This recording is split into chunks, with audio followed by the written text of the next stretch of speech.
അതെല്ലാം പോട്ടെ. അന്നേരം മുമ്പ് ഇവിടെ വന്ന് എഴുതിയിട്ട ആളിനോട് ഞാൻ പറയുന്നു,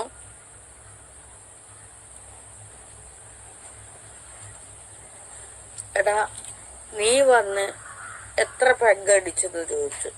നീ വന്ന് വെള്ളം അടിച്ചിട്ട് വന്ന് ഇവിടെ വന്ന് എഴുതി എന്നോട് ചോദിക്കുകയോ എത്ര പെഗടിച്ചെന്ന്. അത് എനിക്കല്ല അറിയാവുന്നത്, നിനക്കേ അറിയുള്ളൂ. മനസ്സിലായോ?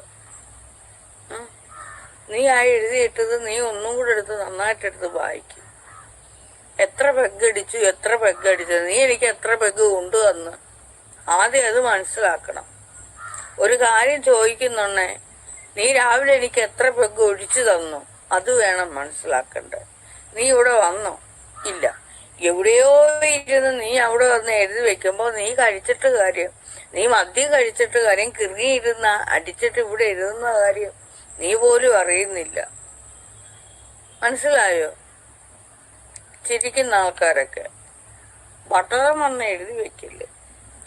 അപ്പൊ 7, 5, 5, 8, 8, 7 എന്തായാലും മറ്റേ ആളിനോട് ഞാൻ പറയുന്നത്, എനിക്ക് നിങ്ങളുടെ പിണക്കൊന്നുമില്ല, ഇനിയും നിങ്ങൾക്ക് ഇവിടെ വരാം. ഞാൻ വിളിക്കുക, ക്ഷണിക്കുക, ഇനിയും വരാം, എനിക്ക് യാതൊരു കുഴപ്പമില്ല.